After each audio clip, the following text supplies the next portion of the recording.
Bonjour tout le monde, en direct de l'AMI FTQ Construction, l'Association des manœuvres interprovinciaux. Je suis en compagnie de Richard Goyette, conseiller à la direction, moi-même responsable des communications à l'AMI. Et il y a des membres qui nous posent énormément de questions sur l'inflation. Le fruit de nos recherches par rapport à l'inflation nous amène à un constat très clair.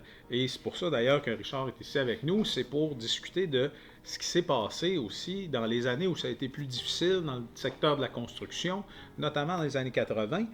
Et c'est peut-être si tu peux nous en parler un peu de ce par quoi les membres, parce que tu étais là aussi à ce moment-là pour échanger avec nos membres. Donc, Oui, je reviens un peu sur, d'abord remercier les gens qui se sont présentés dans nos assemblées régionales, bon point. parce qu'on a fait ensemble avec soit d'autres représentants, mais on était là. Notre ami Marc-André a fait une belle présentation sur justement les questions d'inflation. Et je pense, un point déterminant de la présente négociation. Je pense que les membres ont répondu aussi à ton sondage, ont envoyé des commentaires Qui est encore ouvert. qui est Tout encore à fait. ouvert. Donc, on vous invite à consulter le site de l'Association des manœuvres, répondre aux questions. On est en train de préparer les textes. Il y a une équipe de négociation dont je ne fais pas partie, mais elle est là avec le directeur. Il y a Martin John, Martin Bélanger, je ne vais pas oublier personne, là, Patrick Bourbonnais-Perrault. Et en arrière d'eux, bien sûr, il y a toute une équipe avec les représentants avec nous. Quand on parle d'inflation, cependant, on pourra parler des années 80, effectivement, c'est qu'il n'y a pas juste le salaire. Il n'y a pas juste le salaire par rapport à la consommation, mais il y a aussi plein de services qu'on a en société. J'en donnerai seulement qu'un pour donner une idée. C'est même si on faisait un salaire on doublerait notre salaire, si on perd notre système de santé publique, si on perd aussi l'école publique, et on s'en vient un peu comme aux États-Unis avec des régimes privés, ben même le double de notre salaire ne réussirait pas à combler le vide. Titre d'exemple, aux États-Unis, 50% des faillites des ménages ou des individus sont dus aux soins de santé. Parce que les gens, il n'y a pas de système public réel. Il y a une police d'assurance, il y a une aide dans certains cas, mais ça génère énormément de coûts. Donc, quand on parle d'inflation, il faut dire que notre préoccupation à l'AMI, oui, c'est la négociation, oui, c'est le salaire, la retraite, etc. Mais il faut comprendre que notre mission, avec la FTQ d'ailleurs, qui représente 600 000 salariés syndiqués, ben, on a aussi des projets pour nous assurer que le reste, la structure de l'État ne se détériore pas ou ne continue pas à se détériorer et on continue à avoir des services de qualité fournis par l'État. Vous n'êtes pas seulement des ouvriers, des ouvrières, vous êtes aussi des parents, vous êtes aussi des locataires, vous êtes aussi des assurés du système public. Vous faites partie d'un écosystème de travailleurs, travailleuses, puis c'est là-dedans aussi qu'on intervient, notamment au cours des négociations, mais aussi en dehors. Quels sont les principaux euh, indices? Ceux qui retiennent le plus l'attention, du point de vue du coût de la vie, c'est les aliments, l'épicerie, autrement dit, qui est à hauteur d'environ 10% des dépenses des ménages globalement en moyenne. Dans le cas du loyer et de l'énergie, parce que c'est impensable d'avoir un loyer sans qu'il soit chauffé, on parle de 25%. Là, je parle encore des données de 2023. Donc, okay. Cette année, on n'a pas encore cette donnée-là. Et naturellement, 15% qui est relative au transport. On sait très bien que dans notre cas, les gens qui sont concernés, qui nous écoutent, ben, c'est des gens qui ne peuvent pas se passer d'avoir un véhicule. Ça va de soi. Est-ce que je comprends, là? Juste manger. Oui. Rentrer d'un logement, une habitation, peu importe, oui. Puis me transporter, notamment pour aller travailler, là, j'ai 50% de mon budget de partie. Techniquement, c'est ce que Statistique Canada nous démontre dans ses études sur les dépenses des ménages de manière générale. Maintenant, ce qui est important de remarquer aussi, c'est que ces trois composantes-là sont probablement les composantes qui ont eu les plus grosses augmentations dans les 4 dernières années. Coïncidence. Ah, Comme surprise. ça, la magie. On ne s'attend pas à ça, mais ça frappe des fois. Et dans le cas des loyers plus spécifiquement, il y a un article du Devoir qui est sorti en juin dernier qui parle d'augmentation de 50% du coût du loyer en 4 ans. On parle aussi des coûts des loyers à Montréal, où est-ce que, par exemple, tu as un 3,5 pour 1500$, 1500$. Ça commence à être beaucoup d'argent pour Un 3,5, là, t'as pas de famille, t'es tout Ben, seul. c'est ça, exact. Ben, si tu as une famille dans ça, c'est parce que t'es pas chanceux, OK. mettons. Puis c'est le Devoir, là. C'est pas un C'est le journal de gauche, mais C'est le Devoir, c'est un organisme en droit du logement aussi qui a compilé ces informations-là. donc, on peut dire que ça, quand on va parler d'inflation à table de négo, c'est probablement notre point numéro 1. Ben, c'est certain que c'est la plus grosse composante. On ne peut pas passer à côté. Quand tu veux répondre à tes besoins de base, il faut que tu habites à quelque part. Ça commence là. Il faut que tu manges, hein, parce que bon, on sait très bien que nos personnes travaillent fort, fait qu'il faut manger, hein, et il faut se rendre faut encore se rendre au chantier. Ça, c'est une autre affaire, ça avec. OK. Je le marque comme notre point numéro 1. C'est un peu important. C'est un Merci. petit peu important. Je voulais te demander, Richard, Ouais. toi, au moment où est-ce que il y avait eu une récession dans les années 80, quand même importante, il y avait eu un repli important dans les heures travaillées dans le secteur de la... Tu me corriges si je me trompe, Richard. Et comment les gens faisaient pour arriver à ce moment-là? Une petite parenthèse d'abord, l'industrie de la construction a toujours été cyclique. Ça a toujours été des hauts, des bas. Quand il y a des gros projets, on travaillait beaucoup, comme aujourd'hui. Et quand il n'y a rien. Ça suit aussi les cycles de crise économique, on ne se le cachera pas. On se souviendra des subprimes qui nous avaient créé des gros problèmes. Comment on vivait, c'est que, je dirais, là, je vais parler comme un plus vieux. Je suis rentré dans l'industrie de la construction, comme tu sais, en 73, donc j'ai vécu les crises. Il y a eu une crise après les Olympiques. Il y a eu une grosse crise parce que l'abbé James n'était pas encore commencé ou certains projets finissaient, le chantier olympique, le rallongement du métro. Donc, il y avait eu un gros surboom, là, 73, 76. Ben ça, il y a eu une crise. Et là, les gens se ramassaient, à l'époque, on faisait le placement, les gens se ramassaient au syndicat, et là, c'était la famine. Après ça, il y a eu une autre crise autour des années 80, 83, 84. Ça leur montait en 89. La pire, c'est en 93. On sait qu'on travaille présentement 220 millions d'heures dans l'industrie de la construction. Cette année-là, en 94, il s'est travaillé 57,6 millions d'heures. Ça veut dire que si c'était ça aujourd'hui, on perdrait à peu près 170 000 emplois. Donc, l'industrie de la construction, c'est cyclique, on le sait, parce qu'il n'y a pas de planification. Hein. Ce n'est pas parce qu'il n'y a pas de magie. C'est que ça investit de façon sauvage, ça n'investit plus, ça réinvestit. C'est très le capitalisme brut. Maintenant, C'est chaotique. C'est chaotique. Maintenant, il faut se rappeler que les années 70, on venait d'intégrer l'assurance maladie au Québec, l'hospitalisation, etc. Et c'est un système qui fonctionnait. Si vous comparez avec ce qui se passe aujourd'hui, vous vous demandez comment ça se fait qu'en 70, on était quand même une population, comment ça se fait là que ça ne fonctionne plus?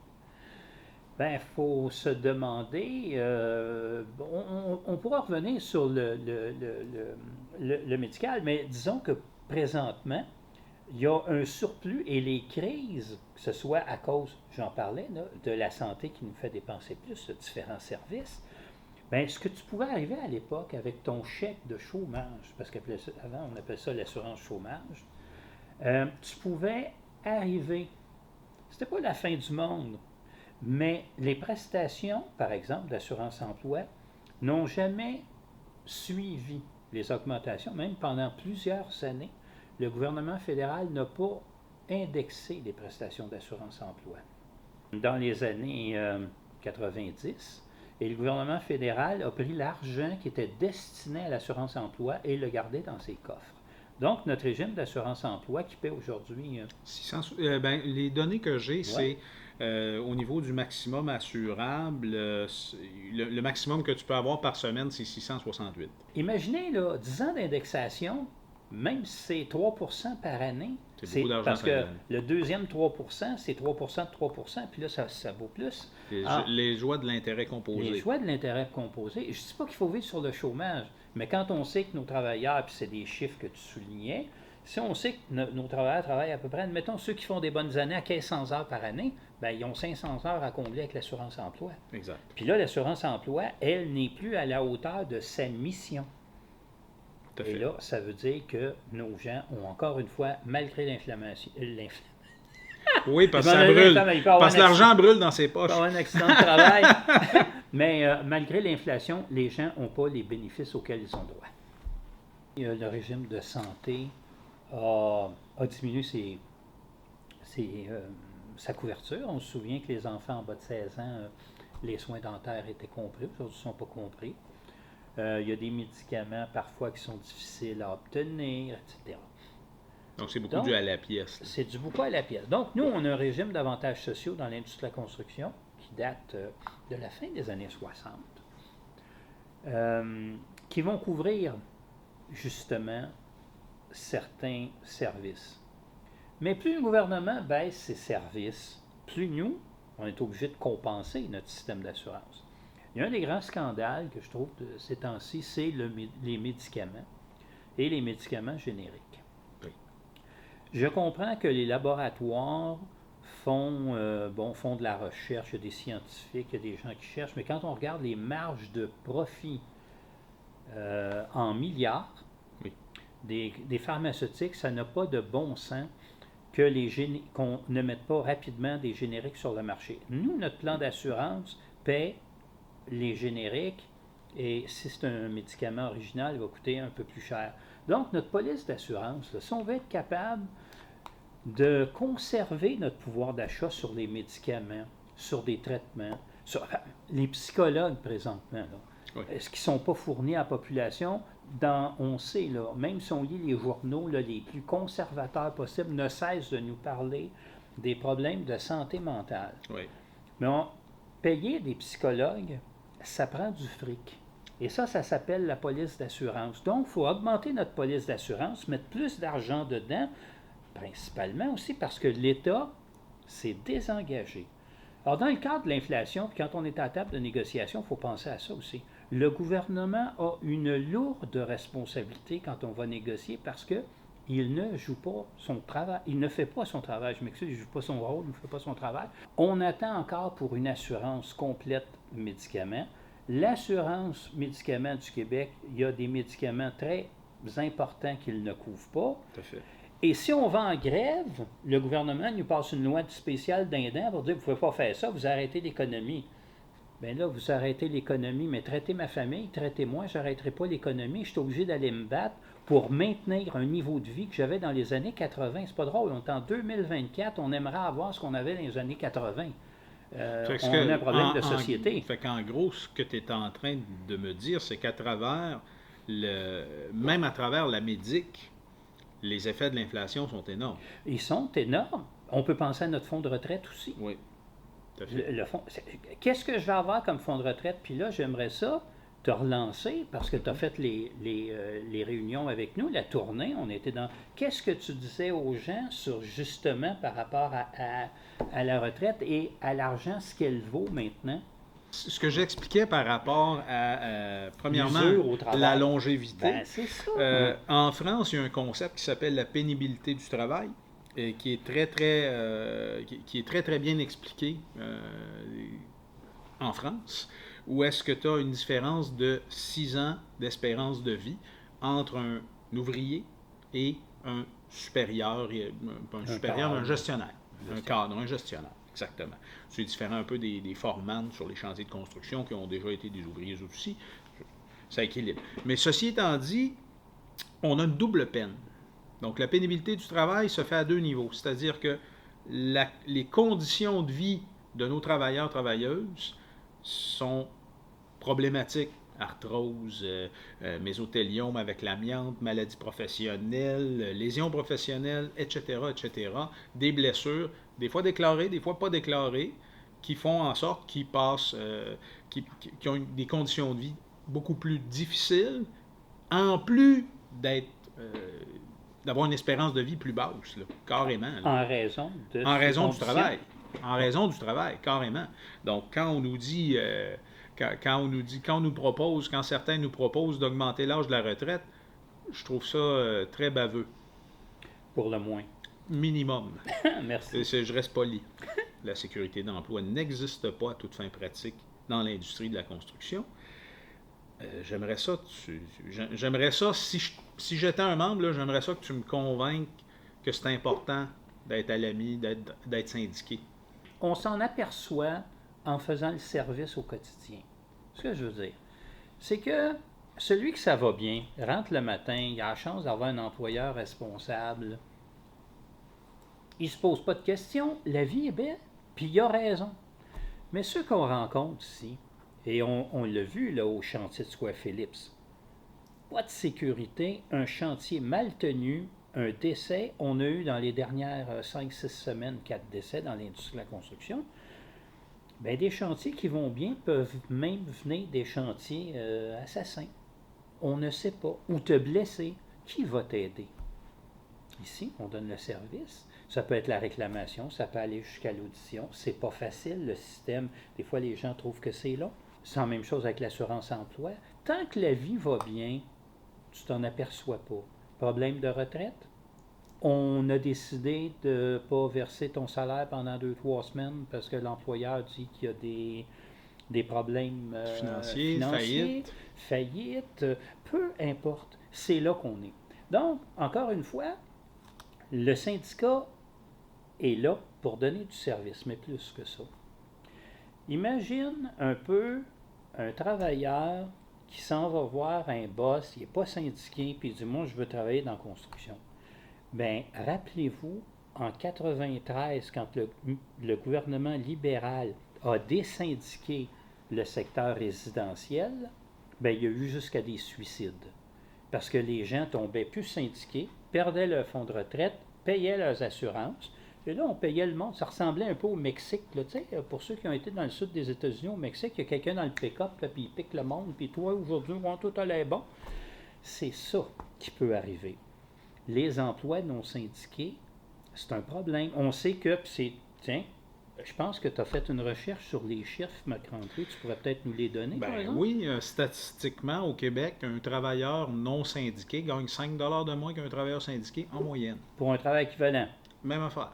Ça touche-tu aussi les autres conditions de travail? Bien, certainement. On en a parlé à plusieurs reprises au niveau du fonds de pension. Il y a beaucoup plus de syndiqués qui ont accès à des régimes de retraite. Et ensuite de ça, mais il y a aussi beaucoup plus de syndiqués qui ont accès à des assurances collectives que des gens non syndiqués. Et d'ailleurs, pour la petite histoire, les gens qui ne sont pas syndiqués, qui ont des bénéfices intéressants, peuvent remercier le mouvement syndical pour les mêmes choses. De telle sorte, par exemple, que le congé de l'armistice dans la fin de semaine passée, ben, c'est le mouvement syndical qui est allé chercher ça aussi. Là. Oui, d'ailleurs, ça me fait penser, un temps, il y a une brasserie qui était syndiquée, puis les brasseries non syndiquées, c'est la même chose dans les alumineries, pour être capable de ne pas perdre leurs employés, ils ne les syndiquent pas, mais ils payent tout le temps le prix du syndicat à côté, en disant, ben syndiquez-vous pas, nous autres, on est... Ouais. Donc, si cette brasserie-là n'avait pas été syndiquée ou si l'aluminerie n'aurait pas été syndiquée, les prix auraient tombé. Ben, il y a des exemples probants au Québec, tu en as nommé un qui est super important, celui du résidentiel désassujetti. Oui. Ça, c'est un exemple bien québécois, mais il y a des exemples aux États-Unis, comme par exemple John Deere. Il y a des exemples aussi à Détroit, où est-ce que tu as le plus bas dénominateur commun est devenu la règle. Et d'ailleurs, à moins que je me trompe, quand Détroit a été désyndiqué par le Right to Work, la ville au complet a fait faillite. Exact. Parce que les salariés, ils ne consomment plus, ils n'ont plus les moyens. C'est un élément fondamental qui guide toutes nos démarches, c'est celui de la distribution de la richesse. On a trouvé assez effronté, il n'y a pas si longtemps, de blâmer les syndiqués pour le déficit de l'État. On peut penser à plusieurs exemples, puis ça, j'en ai parlé dans beaucoup d'assemblées avec vous, chers confrères, chères consoeurs, des exemples de beaux éléphants blancs comme Norvolt, Lyon, Bombardier, des subventions qu'on a accordées sur une napkin sur le coin d'une table de plusieurs dizaines de milliards. J'ai d'ailleurs un article là-dessus qui disait très très bien, qui l'expliquait très très bien que cet argent-là, qu'on donnait 2 fois plus en subventions aux entreprises que l'Ontario, ça contribue pas au déficit de l'État. Mais quand c'est des salariés, là, ça coûte cher. Ça, ça coûte très c'est cher. Comme les anges qu'on a eus pendant la pandémie, mais que quand ils renégocient le Oui, c'est ça. Des anges gardiens. On les envoie au ciel. Fini, plus d'anges gardiens. Donc, mon cher Richard, pour les gens qui nous écoutent, la première des choses extrêmement importantes, c'est abonnez-vous à tous nos canaux de distribution d'informations. Ça, c'est la première des choses. Ensuite de ça, n'oubliez pas d'aller remplir votre fameux sondage sur les négos. C'est extrêmement important. Nous, ça nous donne un bon son de cloche. Vous savez très bien que les salaires semblent être une priorité pour beaucoup de gens, mais il y a aussi les frais de transport qu'on entend beaucoup parler. Donc, on vous invite à nous communiquer vos priorités. C'est extrêmement important parce que nous, quand on va arriver à la table de négociation l'année prochaine, notre équipe de négociateurs, puis les gens qui sont en appui à l'équipe de négociation, on a besoin de votre support, ça c'est certain, parce que quand on vient s'asseoir dans une salle, et ça, Richard, j'aime beaucoup ta formule par rapport à ça, si tu peux nous la dire. Je me rappelle, je faisais une négociation et j'étais monté sur la Côte-Nord et les gens dans la salle m'avaient demandé « Hein, Richard, y a-t-il des chances qu'on gagne de quoi dans cette négociation-là? » J'avais fait une petite blague en disant « Si vous me regardez comme il faut avec l'air que j'ai, si je vais tout seul, j'ai personne en arrière de moi, les boss vont rire, vont dire « Écoute, Goyette, va très bien, là, descends à Montréal, on n'a plus besoin de toi. » Mais si en arrière de moi, ils voient 10 000, 15 000, 20 000 gars, filles, qui sont prêtes à se battre, il me trouve plus intéressant. Alors, c'est pas. Dans une négociation, c'est pas le génie nécessairement du négociateur, ça aide, mais ce qui est important, c'est le rapport de force. De savoir qu'on n'est pas seul, parce que négocier seul, c'est comme quand vous parlez au boss tout seul. Hein? Si on n'a pas de rapport de force, il s'en fout, nous autres. Mais savoir qu'on a une équipe, puis savoir qu'en arrière d'équipe, il y a des membres mobilisés qui veulent cette fois-là régler des problèmes, c'est notre rapport de force.